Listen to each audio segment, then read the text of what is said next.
In this video, I'll guide you through how to remove background by using Filmora AI. If you find this useful, then please consider subscribing and like this video.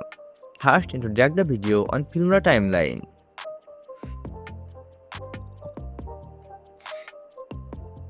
Then, select the video, click on AI tools. Now you need to find a smart cutout and enable this feature. Now you need to click here to start a smart cutout. Now you need to select your subject.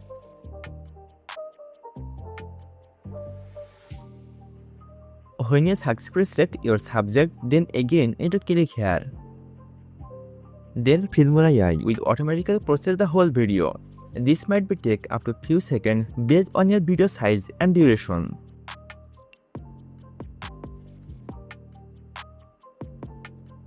Once the process will complete, then you need to click on Save button.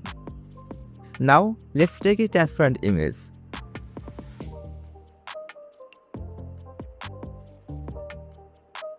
By following this easy tutorial, you can easily remove background by using Filmora AI.